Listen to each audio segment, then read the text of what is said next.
Dr. Mayachin never thought she would end up working in a place like this. The memory archive on Station New Hope was nothing like the research labs she was used to. Here, instead of studying alien cultures from books and videos, she worked directly with living beings who carried their entire history in their bodies. Maya sat in her small office, watching Kaylin through the glass wall. The Zephyrian woman was tending to what looked like a garden, but Maya knew it was much more than that. Each plant in Kaylin's care held memories from her people. Real memories that could be touched, felt, and experienced by anyone who knew how to connect with them. The plants glowed softly with different colors.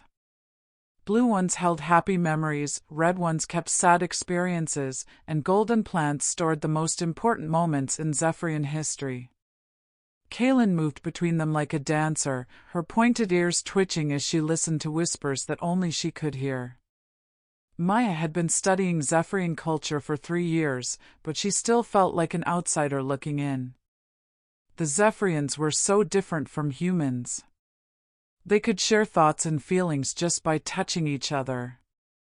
They could store memories in living things and pass down knowledge through generations without ever writing a single word. Dr. Chen? Kaylin's voice came through the speaker system.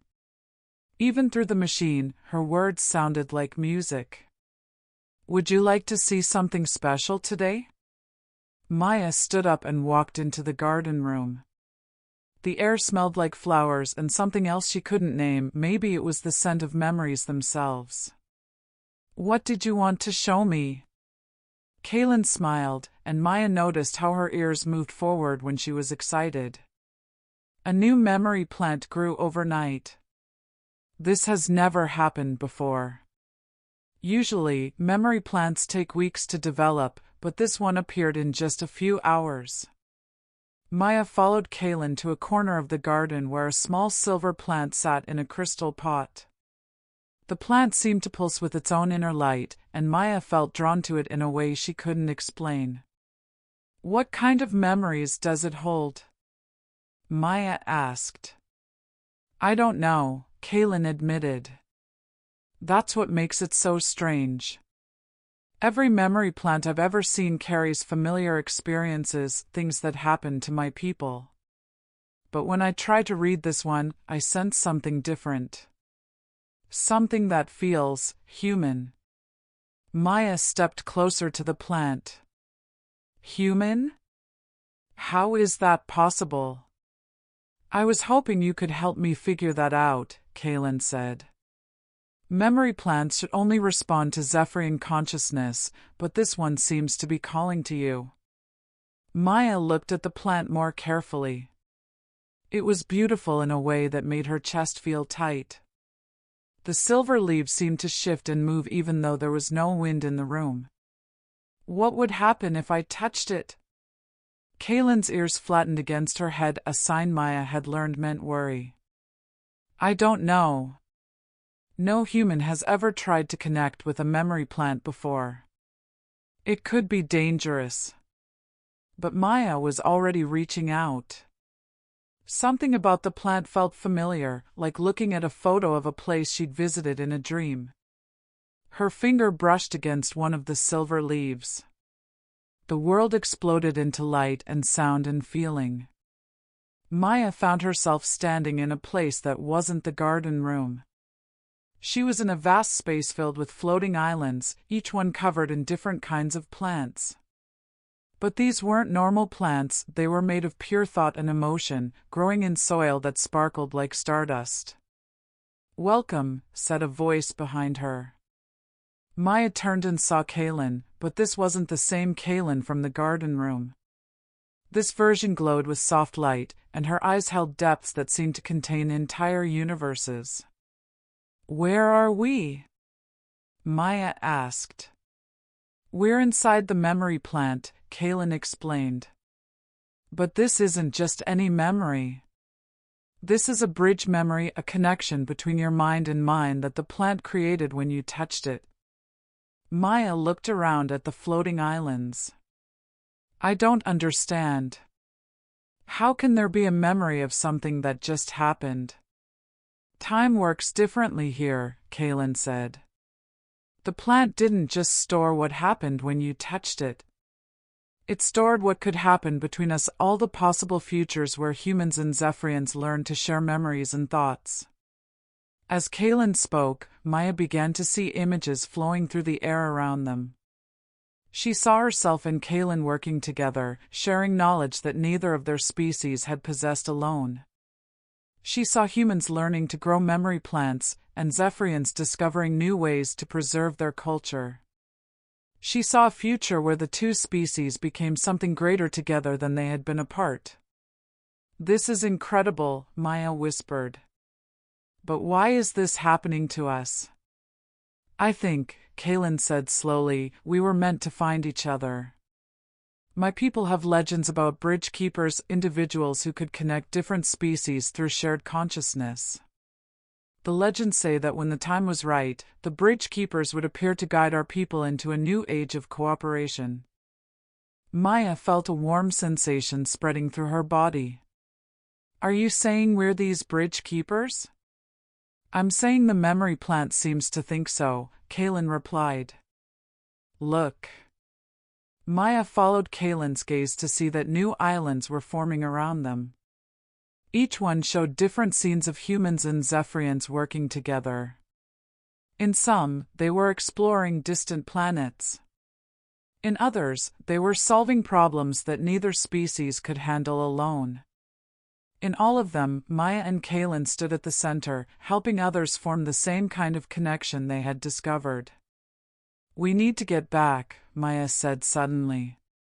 "If this is real, if we really can help our people work together, then we need to start now." Kaylin nodded, and the memory space began to fade around them. Maya found herself back in the garden room, her hand still touching the silver plant. But something had changed. She could feel Kaylin's thoughts at the edge of her mind, not intrusive, but present like a warm friend sitting nearby. "Did that really happen?" Maya asked. "I think so," Kaylin replied. "And I think it's just the beginning." Before Maya could respond, alarms started blaring throughout the station. Emergency lights flashed red, and a voice came over the speaker system: "All personnel report to emergency stations. Unknown ships approaching." Maya and Kaylin looked at each other, and through their new connection, they both understood the same thing. This wasn't a coincidence. Something had detected the formation of their bridge connection, and it was coming to investigate. "We need to protect the memory garden," Kaylin said urgently. "If these plants are destroyed, centuries of Zephyrian history will be lost forever." Maya nodded, feeling Kaylin's knowledge flowing into her mind. She suddenly understood how the memory plants worked, how they could be moved and protected, and most importantly, how they could be used to help defend the station. "Kaylin," Maya said, "what if we could get the memory plants to share their knowledge with the station's defense systems? If the computers could access Zephyrian tactical memories, we might be able to fight off the attackers." Kaylin's ears perked up with excitement. "That's brilliant, but it would require both human technology and Zephyrian memory techniques working together. No one has ever tried anything like that before. No one has ever had a bridge connection like ours before either," Maya pointed out. They ran to the station's control center, carrying several of the most important memory plants with them. The control room was chaos, with security officers trying to operate defense systems they didn't fully understand and scientists attempting to analyze the approaching threat. "Commander Torres," Maya called to the station's leader. "We have an idea that might help." Commander Torres looked up from a display showing dozens of hostile ships approaching the station. "Dr. Chen, unless you've figured out how to make our weapons work better, I don't have time for theories." "Not theories," Maya said firmly. "Solutions." She set down the memory plants on the main control console. These plants contain centuries of Zephyrian military knowledge. If we can connect them to your computer systems, we might be able to access defensive strategies that no human has ever seen. That's impossible, Torres said. Our computers don't work with alien biotechnology. They do if you have the right interface, Kaylin said, placing her hands on the memory plants. Maya, put your hands on the computer controls. Our bridge connection should let us translate between the two systems. Maya placed her palms on the main keyboard. The moment she made contact, she felt Kaylin's consciousness flowing through her and into the computer systems. At the same time, the memory plants began to glow brighter, sharing their stored knowledge through the bridge connection. Suddenly, the station's defense systems came alive with new possibilities. Maya could see tactical options appearing on the screens that hadn't been there before. Weapon configurations that combined human engineering with Zephyrian energy manipulation. Shield patterns that used both species' understanding of physics to create barriers stronger than either could achieve alone. Torres, Maya said, her voice carrying new authority. Trust us. We can protect the station, but you need to let us guide the defense systems. Torres looked at the approaching enemy fleet, then at Maya and Kaylin, who were now glowing softly as their bridge connection channeled knowledge between three different types of consciousness: human, Zephyrian, and artificial. Do it, he said. The battle that followed was unlike anything in recorded history. The attacking fleet had expected to face either human or Zephyrian defenses, but they found themselves confronting something entirely new. Weapons that adapted their firing patterns based on ancient Zephyrian combat wisdom. Shields that reconfigured themselves using human problem-solving techniques enhanced by alien memory. Maya and Kaylin worked together so smoothly that observers couldn't tell where one person's actions ended and the other's began. They moved the station through space using flight patterns stored in memory plants from 1,000 years ago, while simultaneously calculating trajectory solutions with human mathematical precision. The enemy ships, confused and outmatched by tactics they had never encountered, began to retreat. Within an hour, the threat was gone, and the station was safe. As the all-clear signal sounded, Maya and Kaylin collapsed into chairs, exhausted but triumphant. Around them, the memory plants continued to glow softly, their knowledge now permanently integrated with the station's computer systems. What just happened? Commander Torres asked, staring at readings that showed the station's capabilities had somehow doubled during the battle. Evolution, Maya said simply. We just proved that consciousness can grow beyond the boundaries of any single species. Over the following weeks, news of the bridge connection spread throughout human and Zephyrian space. Scientists from both species came to study Maya and Kaylin, trying to understand how they had achieved something that had been thought impossible. Dr. Sarah Kim, the station's chief medical officer, ran daily tests on both women. Your brain patterns are completely synchronized, she told them during one examination.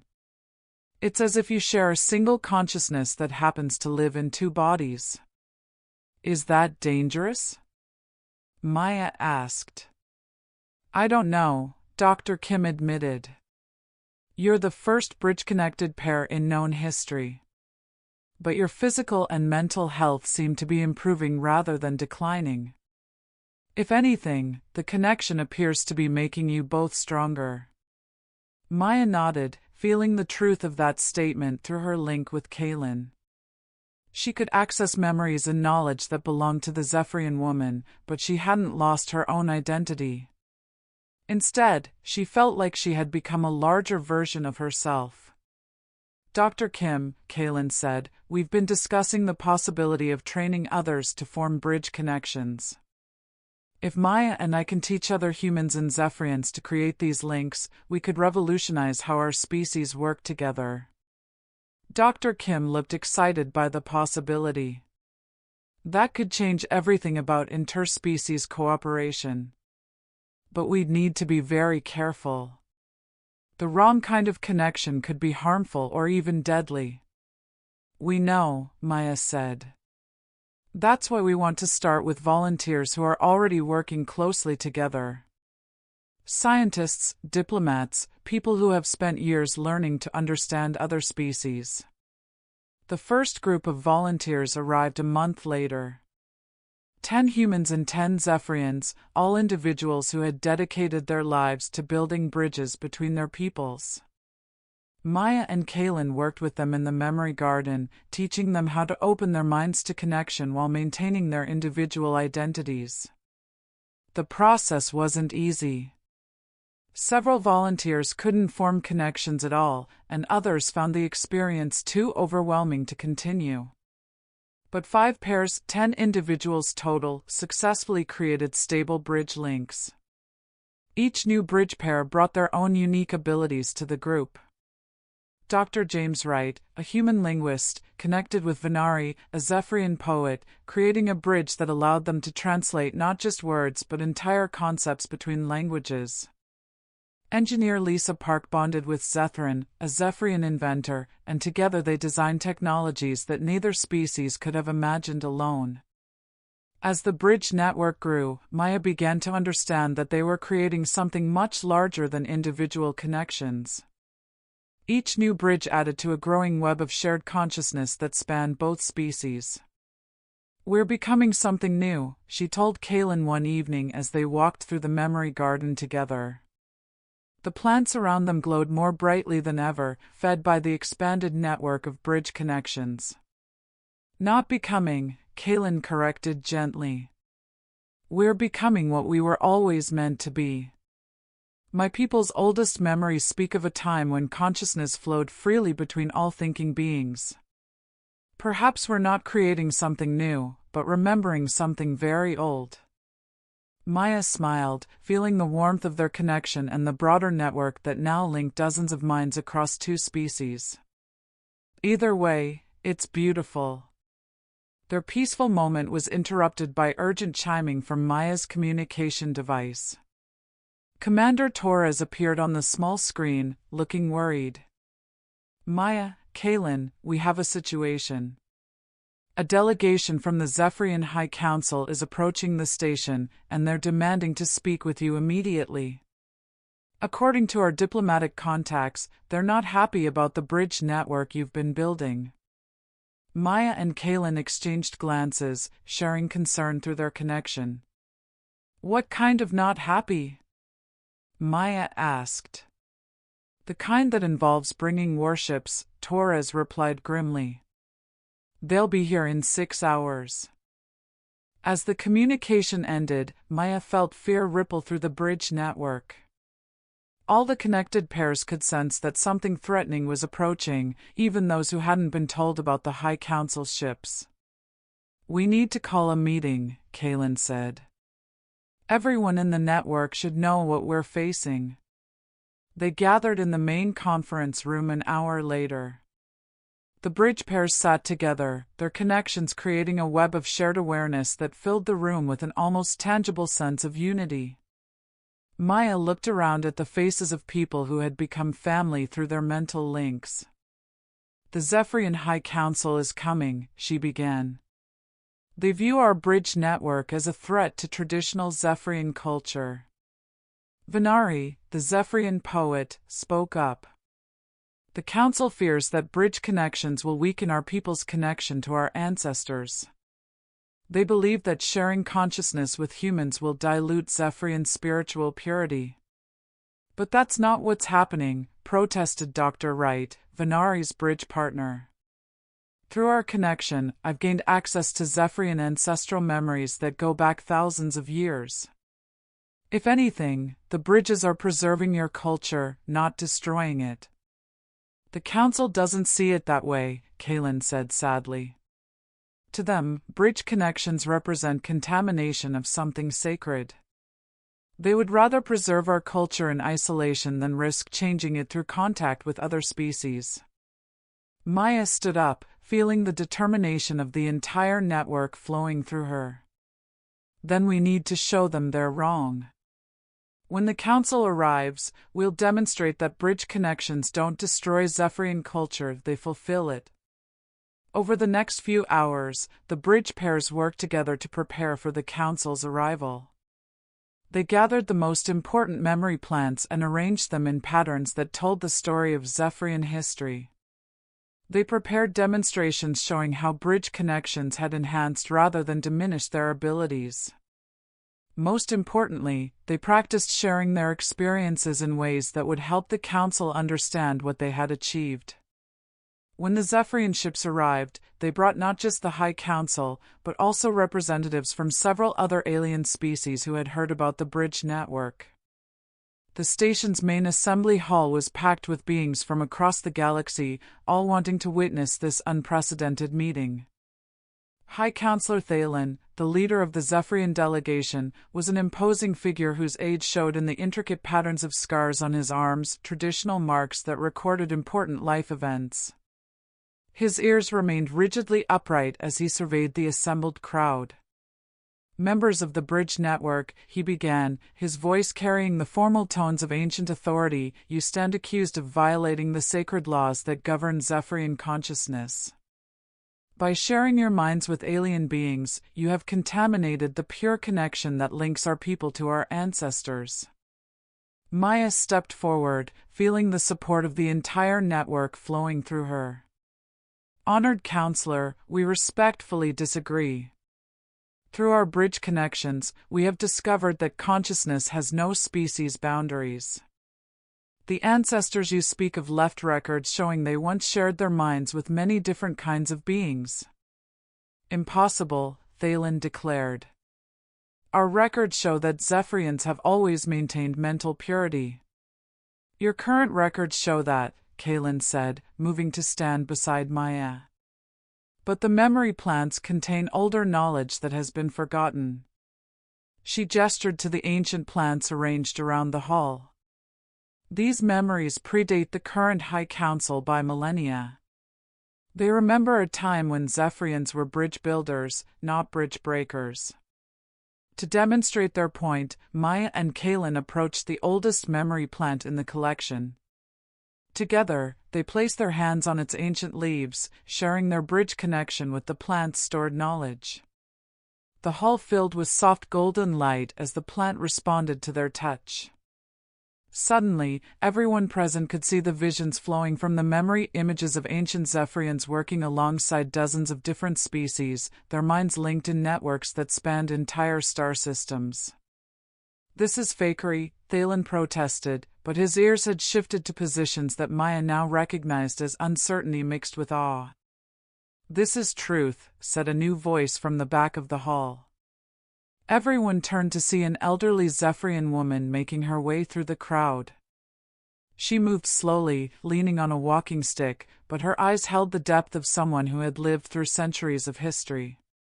Elder Casus, Thalen said, his voice showing surprise and respect. We were not aware you had come to the station. I came because I felt the bridge connections awakening, Elder Casus replied. I am old enough to remember the stories my grandmother told me, stories about the time before the Great Isolation, when our people freely shared consciousness with all thinking beings. She approached the memory plant that Maya and Kalen still touched, adding her own weathered hand to theirs.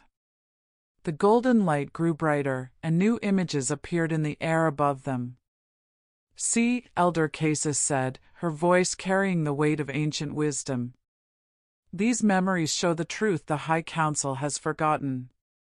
We became isolated not by choice, but by necessity, during the time of the Mind Wars when hostile species tried to use bridge connections to control other civilizations. But those threats ended long ago. The bridge connections were meant to be temporary protection, not permanent isolation. The assembled crowd watched in silence as the memory visions showed the complete history of Zephyrian bridge building. They saw how the connections had once allowed peaceful cooperation between dozens of species. They witnessed the attacks that forced the Zephyrians into mental isolation. And they observed how the protective barriers had gradually hardened into cultural traditions that forgot their original purpose. The children of the bridges have returned, Elder Cases continued, looking at Maya and Kaylin with something that might have been relief. The memories have been waiting for individuals who could safely reopen the connections our ancestors were forced to close. High Counselor Thalen stood silent for a long moment, processing everything he had witnessed. Finally, he spoke. If what you show is true, then the bridge network is not contamination, but restoration.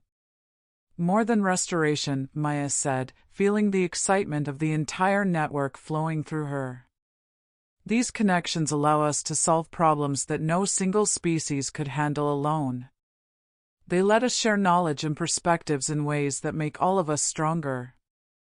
To demonstrate, the bridge pairs began working together on a problem that had been puzzling Zephyrian scientists for years: how to grow memory plants that could survive in different atmospheric conditions.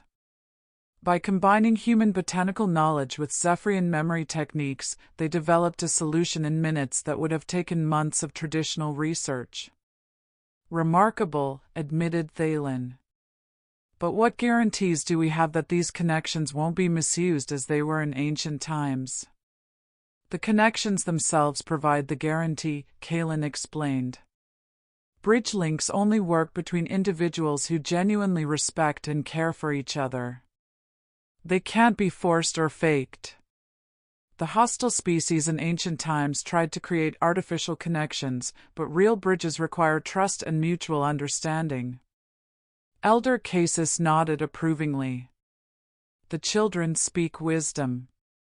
True bridge connections cannot exist where there is hatred or desire for control. As the demonstration continued, representatives from other species began asking questions about forming their own bridge networks. Maya realized they were witnessing the beginning of something much larger than human Zephyrian cooperation. What you're suggesting, said Ambassador Crix, a representative from the silicon-based Nexari people, is a fundamental change in how consciousness operates in the galaxy. Instead of separate species struggling to communicate across biological and cultural barriers, we could develop shared understanding at the level of thought itself. That's exactly what we're suggesting, Maya replied. But it has to be voluntary. No one can be forced into a bridge connection. It only works when all participants choose it freely. Over the following hours, the assembly transformed from a formal hearing into an excited planning session. Representatives from 12 different species expressed interest in establishing bridge programs with their own people. Scientists proposed research projects that could benefit from cross-species consciousness sharing. Diplomats began drafting agreements for the first intergalactic bridge network. By the end of the meeting, High Counselor Thalen had not only withdrawn his objections to the bridge network, but had volunteered to undergo bridge training himself. If this is truly the restoration of ancient Zephyrian capabilities, he declared, then the High Council should lead by example in embracing these connections. As the various delegations prepared to return to their homeworlds, Maya and Kaylin found themselves standing once again in the memory garden. But now it looked different. New plants had grown during the assembly, plants that glowed with colors neither of them had seen before, representing the memories and experiences of all the species that had witnessed the bridge demonstrations. We did it, Maya said softly, watching the multicolored lights dance among the plants. We really did it. We started it, Kaylin corrected. This is just the beginning. In a few years, there could be bridge networks spanning the entire galaxy. Maya smiled, feeling the warm presence of their connection and the broader network that now linked hundreds of minds across dozens of species. Through their bridge, she could sense the excitement and hope of beings she had never met, all connected by the shared dream of true understanding between different forms of consciousness. You know what I think? Maya said, taking Kaylin's hand as they walked among the glowing plants. What? I think this is what consciousness was always meant to become. Not isolated minds struggling to communicate across impossible barriers, but a network of awareness that includes everyone who wants to be part of it. Kaylin squeezed her hand, and through their connection, Maya felt complete agreement mixed with joy and anticipation for all the discoveries that lay ahead. The old city of New Europa buzzed with flying cars and bright lights. Steam rose from food carts on every corner. Magic and machines worked together here like old friends. Kai Nakamura owned a small repair shop between a pizza place and a shop that sold robot parts. His glowing sign said "We fix everything" in many different languages. Inside his workshop, tools floated in the air by themselves. Kai was working on a broken flying motorcycle when his helper robot Bits zoomed over to him. "Boss, this bike has been hit by lightning 3 times, Bits said in his smart aleck voice. Either someone has really bad luck, or they're lying about how it got damaged. Kai smiled. He had built Bits to help with repairs, but somehow the little robot had learned to be funny and sarcastic. Just scan it, Bits. We don't ask questions here. Blue light came from Bits as he looked at the motorcycle. Oh, wonderful. The engine is completely fried, the magic crystals are cracked, and there's slime from a swamp monster all over the seat. Just another normal Tuesday. The front door of the shop suddenly burst open with a loud bang. Wind and rain blew inside, along with a sweet smell like flowers and starlight.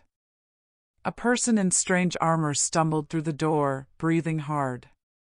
The armor was unlike anything Kai had ever seen.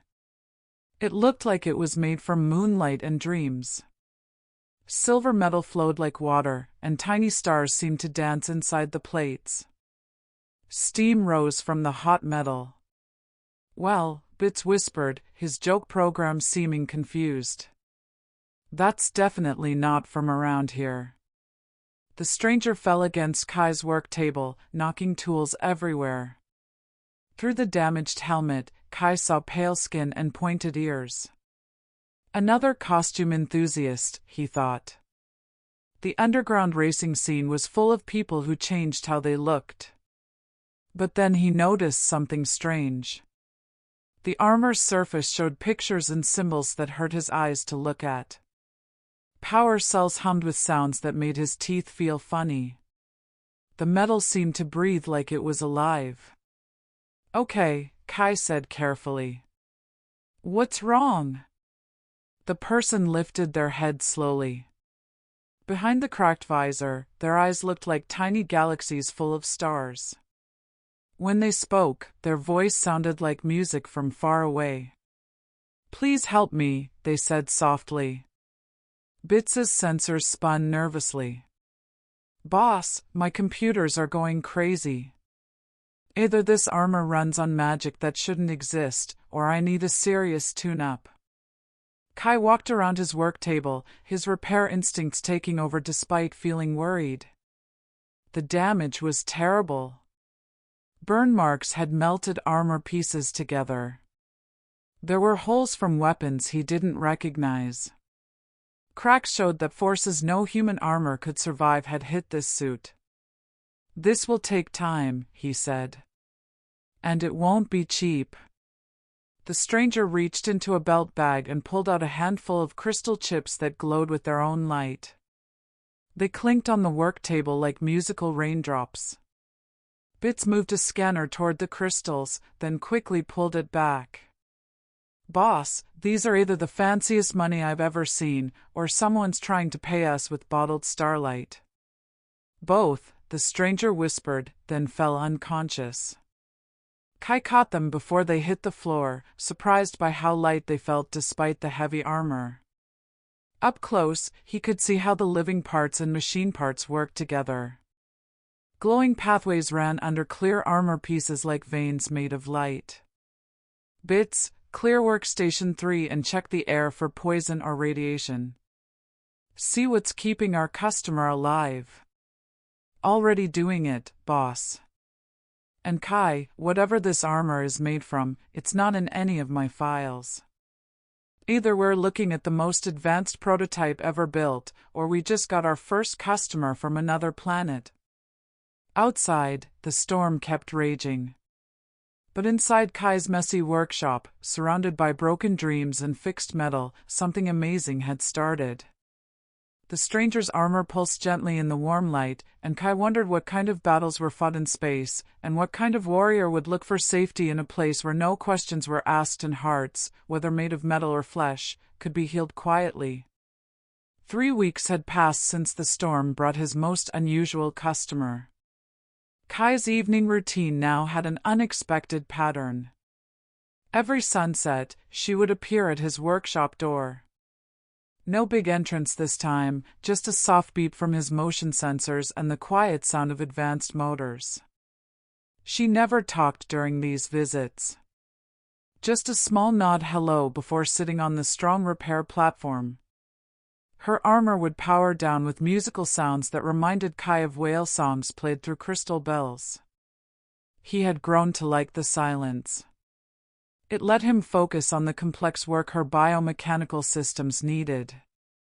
"You know, boss," Bit said as Kai adjusted his sound scanner, "most customers at least grunt when you ask about their day. This one makes quiet monks look chatty."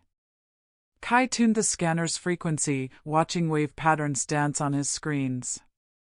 The armor's self-repair systems were unlike anything in his databases.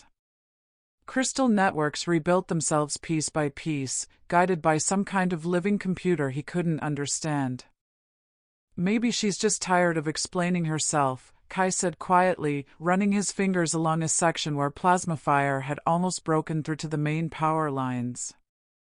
The metal felt warm, almost alive under his touch. "Or maybe she's planning to take over the galaxy and doesn't want to give away her master plan," Bit suggested cheerfully. "Though I have to say, her invasion strategy of sit quietly while human fixes stuff lacks dramatic flair." The stranger, he'd started thinking of her as Zara, though she'd never told him her name, tilted her head slightly. Through her visor's clear parts, Kai caught what might have been amusement. Over the next evenings, she began leaving gifts. The first was a piece of fruit that looked like a crystal star, with angles and faces but soft to touch. When Kai bit into it, flavors exploded in his mouth, lightning and copper and something that tasted like the color blue would sound. "Boss," Bits had said, watching Kai's face carefully, "you realize you just ate something that could be alien food, right? What if it's poisonous? What if you grow tentacles? What if dash? What if it's delicious?" Kai interrupted, taking another bite. The fruit's energy seemed to flow into his bones, leaving him feeling more awake and somehow more connected to the electrical currents running through his workshop. The gifts continued. Metal flowers that rang softly in harmony when the wind touched them. Smooth stones that showed holographic star maps when placed near heat. A small device that looked like a music box crossed with a quantum computer, which played songs that made Bits' emotional programs hiccup with something like joy. "You know what this is?" Bits announced one evening as Kai worked on rebalancing the armor's power network. "This is courting behavior.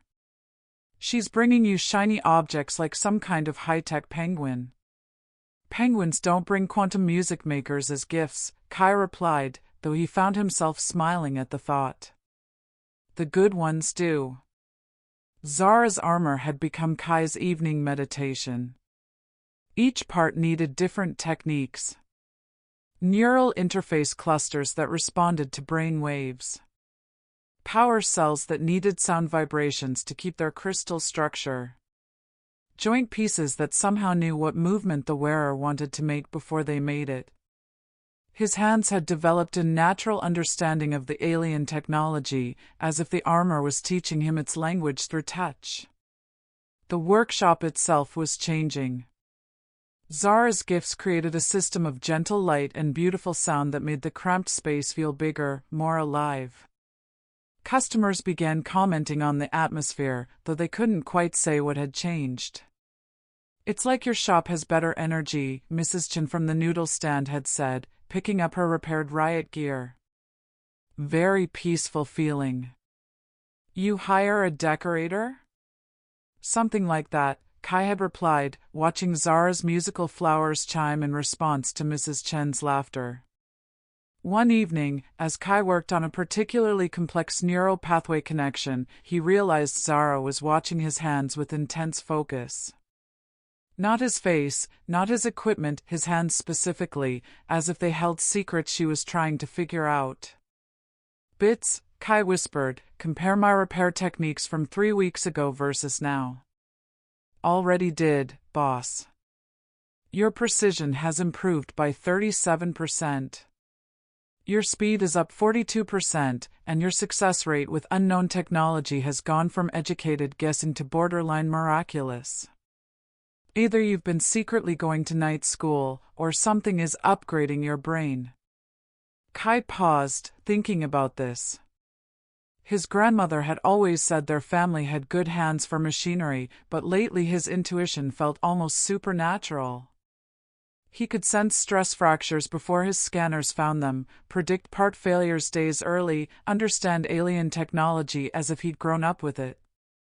"Maybe she's not the only one being repaired," he said quietly.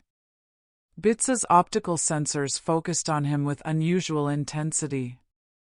"Boss, you're starting to sound philosophical.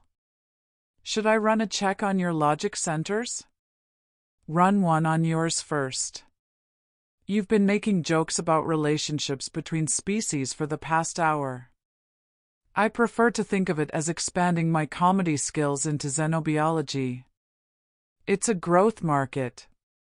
As the evening ended and Zara prepared to leave, she did something new. She reached out and briefly touched Kai's hand. Her fingertips were warm, and for a moment, he felt the flow of energy that connected her to her armor, a living circuit of biological and mechanical harmony.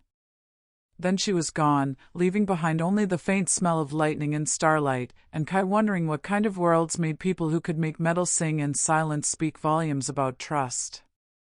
The chest plate cracked with a sound like breaking crystal, and Kai's sound scanner began screaming warnings that made Bits hide behind a tool cabinet.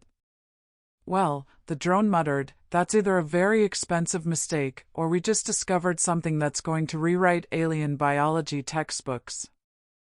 Either way, I'm hiding until the explosions stop." Kai ignored his worried AI and leaned closer to look at the damage. What he saw made his hands freeze. Under the broken armor plating, living neural networks pulsed with glowing light, threading through the metal like luminous veins. The chest piece wasn't just damaged, it was bleeding a silvery liquid that moved with purpose, trying to seal the break. "Bits, get over here and run a biomechanical analysis. Now." "I'm perfectly comfortable watching from this safe distance, thank you very much. My insurance doesn't cover mysterious alien organ exposure." "You don't have insurance." "Exactly my point." Zara stirred on the repair platform, her breathing shallow and uneven. Through the crack in her chest plate, Kai could see something that made his engineering mind stutter, a steady, rhythmic pulsing that was definitely organic, but somehow perfectly synchronized with the armor's power fluctuations. His fingers moved instinctively toward the brake, drawn by an intuition he couldn't explain. The moment his skin touched the exposed biomechanical interface, holographic displays exploded to life around the workshop, filling the air with cascading data streams in languages that hurt to say but somehow made perfect sense. "Boss," Bits called from his hiding spot, "either you just activated an alien medical computer, or we're about to become ground zero for the galaxy's most elaborate practical joke." The holographic data painted a picture that redefined everything Kai thought he understood about armor design. Neural pathways mapped in real time, showing the intimate connection between Zara's nervous system and the mechanical parts. Power distribution networks that bypassed her blood system entirely, replacing damaged biological functions with crystal alternatives. And at the center of it all, where a human heart should be, a biomechanical organ that pulsed with stellar radiation. Zara's eyes opened, focusing on Kai with an intensity that made him very aware of how close his hand was to what might be the most vital part of her body. "Please," she whispered, her voice carrying harmonics that made the workshop's metal fixtures ring like tuning forks. "Don't stop." "Stop what exactly?" Kai asked, though his hands continued working with practiced precision, guided by instincts he was beginning to suspect weren't entirely his own. "Because right now I'm either doing the most complex repair job of my career, or accidentally performing surgery on an alien." "Both," she said. And for the first time since he'd known her, she almost smiled. Bits finally crept out from behind the tool cabinet, sensors extended carefully. "Fascinating. And by fascinating, I mean absolutely terrifying. Boss, according to these readings, you're not just fixing her armor. You're literally maintaining her circulatory system." The implications hit Kai like a plasma blast to the brain. The chest plate wasn't protecting her heart, it was her heart, a hybrid organ that filtered Earth's toxic atmosphere and converted stellar radiation into usable energy. Every repair session hadn't just been armor maintenance. He'd been performing heart surgery. "So when I adjusted the power coupling 3 days ago," Kai began. "You performed the equivalent of a pacemaker replacement," Zara confirmed, her voice gaining strength as his hands continued their work. "My people, we adapt, evolve, integrate. Survival requires becoming one with our technology." "Your people," he repeated slowly. "As in, not from around here. As in, possibly not from this solar system." "A Feathering collective," Zara said, the words carrying weight like a prayer or an oath. "Refugees running from something that consumes biological worlds and leaves mechanical graveyards." Kai's hands paused in their work. "Running to where?" "Anywhere with breathable atmosphere and repair facilities that don't ask too many questions." "Oh, wonderful," Bits chimed in, his humor programs apparently deciding that cosmic horror was prime comedy material. "We've gone from neighborhood armor shop to interstellar refugee assistance center. I hope you're charging by the parsec." Zara's biomechanical heart pulsed more steadily as Kai's repairs took effect. The neural integration was unlike anything in his training, organic synapses interfacing directly with quantum processors, biological impulses translated into mechanical commands through crystal mediators that grew like living tissue. "How long have you been running?" Kai asked, his voice softer than he'd intended. 17 cycles. My armor, it ages with each jump between stars. Each world's atmosphere is different. Each repair brings me closer to the point where... She paused, watching his hands work with mechanical precision, guided by impossible intuition. "Where what?" "Where my heart stops being reparable." Bits's optical sensors dimmed slightly. "That's actually not funny at all." Kai found himself working with renewed focus, his fingers dancing across biomechanical interfaces that responded to his touch like instruments he'd played his entire life. Each neural pathway he reconnected sent cascades of relief through Zara's system. Each power coupling he optimized brought more stability to her hybrid physiology. "Your hands," she said, watching him work. "They understand the language of living metal." "How?" "I have no idea," Kai admitted. 3 weeks ago, I was just a guy who fixed broken things. Now I'm apparently performing xenobiology without a license." "Lucky for me," Zara whispered, "that the universe has a sense of irony." As the repair session continued, Kai realized that something fundamental had shifted in his understanding of both technology and biology. The boundary between organic and mechanical wasn't a wall, it was a spectrum. And somewhere along that spectrum, hearts could be made of living crystal, and armor could learn to love the skin it protected. "Bits," he called to his drone, "add interspecies cardiac maintenance to our service menu." "Right after quantum humor therapy and existential crisis counseling," Bits replied. At this rate, we'll need a bigger shop. Zara's biomechanical heart stuttered, and the holographic star map she'd been projecting collapsed into fragments of light. Kai caught her as she swayed, feeling the irregular pulse through her armor's chest plate. "They're coming," she whispered, her voice carrying harmonics of fear that made Bits's humor programs crash entirely. "The Void Hunters. I can feel their resonance in the quantum foam." "Void Hunters," Kai steadied her against his workbench. "That sounds like something from a badly translated space opera."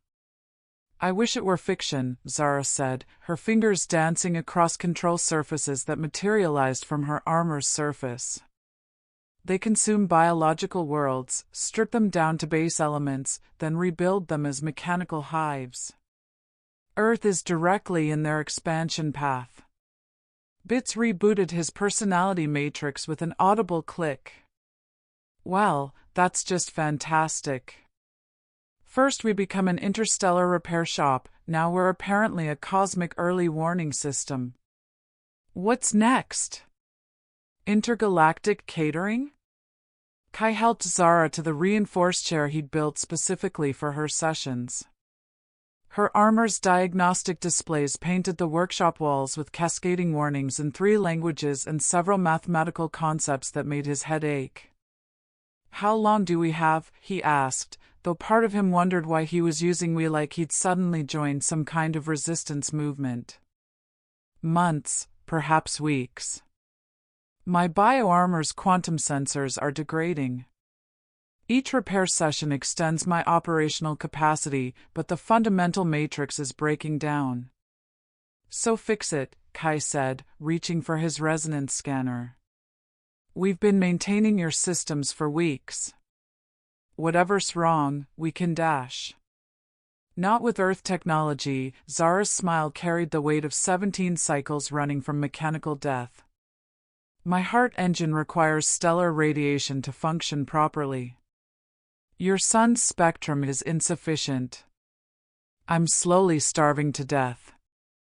Bits extended his sensor array toward Zara's chest plate, then retracted it quickly.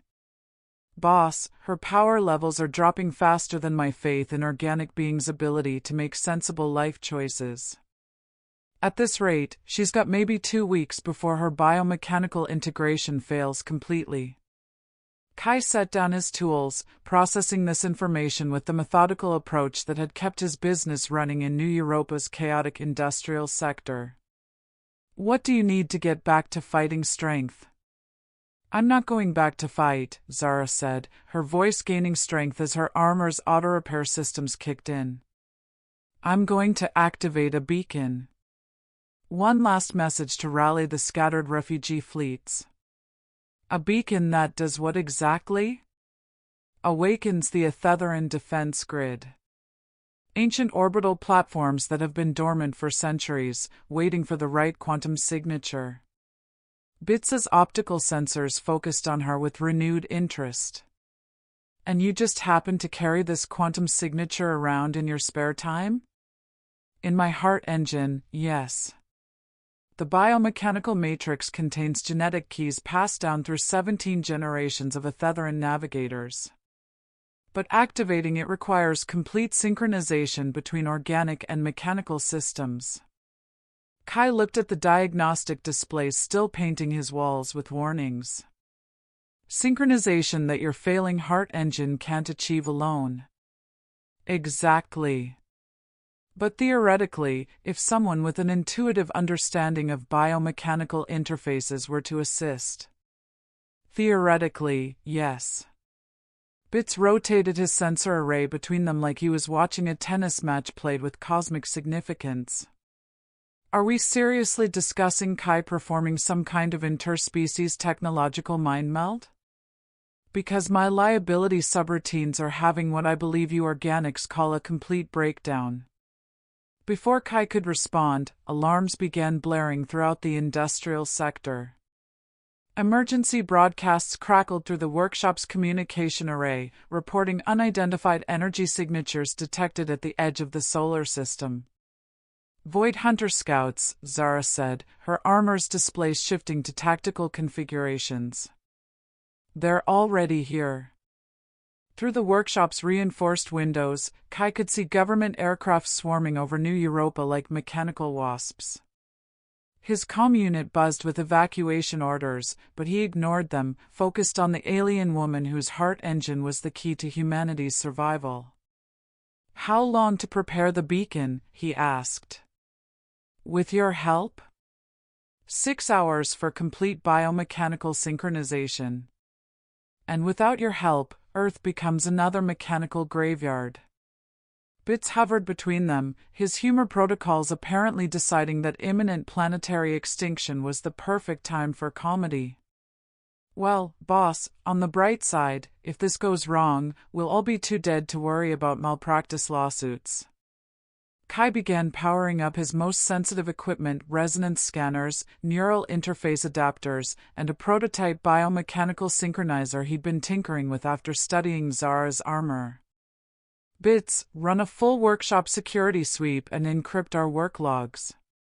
If government agents come knocking, I'll tell them we're closed for interspecies cardiac maintenance," Bits replied cheerfully, which, technically speaking, is completely accurate. Zara's armor began reconfiguring itself, plates shifting to expose the neural interface ports along her spine and the primary biomechanical coupling over her heart. "Kai, this process will require you to interface directly with my nervous system. You'll experience my memories, my fear, my hope. Are you prepared for that level of intimacy with an alien mind?" Kai looked at his hands, still amazed at their newfound ability to understand technology that shouldn't exist. Somewhere in his genetic memory, his grandmother's voice whispered about crashed ships and hidden research, about family secrets that suddenly made terrible sense. "Bits, if this kills me, make sure my insurance claim lists death by cosmic irony." "Already drafting the paperwork, boss. Though I should mention your policy specifically excludes acts of gods, natural disasters, and interstellar warfare." Outside, the sound of approaching aircraft grew louder. But inside Kai's workshop, two beings from different worlds prepared to synchronize their hearts across the vast darkness of space, hoping that understanding could bridge the gap between organic dreams and mechanical nightmares. Kai's hands shook as he placed them on the neural interface ports along Zara's spine. The moment his bioelectric field merged with her alien physiology, the universe exploded into sensation. Starlight tasting of copper and ozone. The memory of worlds consumed by mechanical hunger. The desperate hope of refugees scattered across impossible distances. "Bits," he gasped, fighting to maintain his sense of self amid the flood of Athetheran consciousness, "are you recording this?" "Every terrifying nanosecond, boss, for posterity and possibly as evidence for your inevitable court-martial." Through Zara's memories, Kai experienced the Void Hunter's relentless advance. Entire solar systems converted into lifeless manufacturing centers. Biological diversity crushed beneath mechanical efficiency. But he also felt something else, the quantum signature buried deep in her heart engine. A genetic key that hummed with frequencies older than Earth's recorded history. Government aircraft circled overhead like mechanical vultures, their engines growing louder by the minute. Through the workshop's reinforced windows, Kai could see armed figures rappelling from hovering transports. "They're breaching the perimeter," he said, his voice strained as his nervous system adapted to Athetheran neuro protocols. "How much longer?" "The beacon requires complete synchronization," Zara whispered, her consciousness flowing through his like warm starlight. "Your grandmother's research, it's in your genetic memory. The crashed ship she studied, it was Athetheran." Suddenly, decades of family stories clicked into place. His grandmother's intuition for machinery. Her mysterious government contracts. The way she'd always said their family had good hands for fixing broken things. She hadn't been repairing human technology. She'd been reverse engineering alien systems. Bits, run a genealogical analysis on my neural patterns. Already did, boss. Congratulations, you're approximately 1/8 a Thetherin. Your great-great-grandmother was apparently quite the interspecies diplomat. That explains so much, Kai muttered, feeling his consciousness merge more completely with Zara's biomechanical systems. Her heart engine responded to his touch like an instrument he'd been born to play, quantum frequencies aligning with genetic memories passed down through generations. The workshop door exploded inward as government forces breached the entrance. Agent Williams, whom Kai recognized from neighborhood sweeps, stepped through the smoke with weapon drawn. Step away from the alien, Nakamura. This is a matter of planetary security. Actually, Bits interjected, hovering protectively near the neural interface cables, this is a matter of planetary survival. But I appreciate your commitment to bureaucratic procedure in the face of cosmic annihilation. Zara's heart engine pulsed with increasing intensity as the synchronization neared completion. Through their merged consciousness, Kai felt the beacon's activation sequence building like a symphony approaching crescendo. Genetic keys unlocking quantum protocols that would send a pulse across the galaxy. The beacon, Zara whispered, her voice now harmonizing with his thoughts, it's ready. Agent Williams raised his weapon. I said step away. Can't do that, Kai replied, his hands now glowing with biomechanical energy as a Thetherin and human neural patterns achieved perfect alignment. Kind of in the middle of saving the world here. Bits, on my mark, encrypt the beacon's location and purge all workshop records. Boss, if I do that, I'll lose most of my memory cores. I'll basically become a very expensive paperweight with attitude problems, as opposed to a very expensive comedian with attitude problems. Point taken. It's been an honor serving with you, sir. Tell my motherboard I died doing what I loved, being extremely sarcastic about organic beings. The beacon activated with a pulse that shattered every piece of glass in a 3-block radius. Quantum energy cascaded through the workshop, carrying Zara's genetic signature across spacetime to awaken defense platforms that had slumbered between the stars for millennia. Agent Williams's weapon discharged harmlessly as electromagnetic feedback fried its circuitry. Throughout New Europa, every electronic device simultaneously displayed the same message in scrolling Thetherin text. The sleepers wake. The grid responds. The hunt begins. What did you do? Williams demanded, staring at his dead weapon. Woke up the galaxy's oldest neighborhood watch program, Kai said, feeling Zara's biomechanical system stabilizing as ancient Thetherin technology responded to her call. Give or take a few billion years. Through the neural link, he felt the defense grid's response. Massive orbital platforms emerging from quantum stealth, their weapon systems charging with energies that made stars seem dim. Across the galaxy, Thetherin refugee fleets received the beacon's call and began converging on Earth's coordinates. Bits flickered once, his personality cores sacrificing themselves to encrypt the beacon's quantum signature. Boss, he said, his voice fading, next time you want to save the universe, maybe start with something easier, like fixing a broken toaster. The AI's optical sensors dimmed permanently, leaving behind only basic maintenance protocols and a memory bank full of sarcastic commentary about organic behavior. Zara opened her eyes, her biomechanical heart now synchronized with Kai's bioelectric field in a way that transcended species boundaries. The beacon is active. My people will come, and the Void Hunters will find Earth defended by technology they thought extinct. She stood slowly, her armor now gleaming with restored power. But I must return to coordinate the defense. My ship awaits at the lunar station. Agent Williams lowered his weapon, apparently recognizing that protocol had become irrelevant in the face of interstellar warfare. The government will want to debrief you.